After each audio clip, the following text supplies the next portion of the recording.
தமிழக வியாபாரிகள் சம்மேளனத்தினுடைய மாவட்ட தலைவர் எஸ்எம்பி முருகன் கோவையிலிருந்து பேசுகிறேன். இந்த தமிழக வியாபாரிகள் சம்மேளனத்தினுடைய 42வது ஆண்டு இந்த மாநாட்டை சிறப்பான முறைக்கு கோவை கொடிசியா வளாகத்தில் நடத்தி கொடுத்த தலைமை கமிட்டியினுடைய நிர்வாகிகளுக்கும் அதனுடைய சிறப்பு அழைப்பினை ஏற்றுக்கொண்டு மதிப்புக்குரிய ஐயா எஸ்பி ரத்ன சபாபதி அவர்களுக்கும் கோவை நாடா சங்கத்தினுடைய தலைவர் மதிப்புக்குரிய பாஸ்கர்நாச்சி அவர்களையும் இந்த தமிழக வியாபாரிகள் சம்மேளனத்தை எந்த காலத்திலும் தலை நிமிர்த்தி என்று நினைக்கக்கூடிய ஒரே மனிதர் மதிப்புக்குரிய ஆர்பி கருணாகரன் அவர்களையும்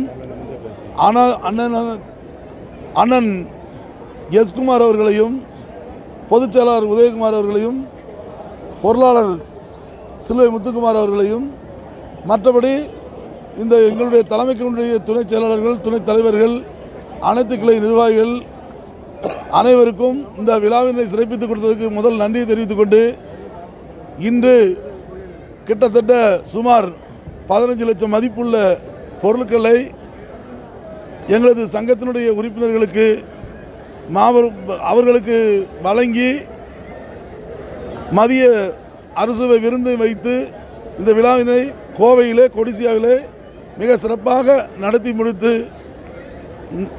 முடித்து உள்ளோம். ஆகையால் இங்கே வந்திருக்க அனைவருக்கும் தமிழக வியாபாரிகள் சம்மேளன கோவை மாவட்ட சார்பாக நன்றியான வணக்கத்தை தெரிவித்துக் கொண்டுள்ளோம். கோவையில் அந்த மாநாட்டினுடைய தீர்மான நகல்கள் கோவையில் இருந்து நெல்லை தூத்துக்குடி நாகர்கோவில் மார்க்கமாக இரவு 10 மணிக்கு மேல் ஒரு ரயில் சேவையை சென்ட்ரல் கவர்மெண்ட் இடம் கோரிக்கையாக வைத்துள்ளோம்.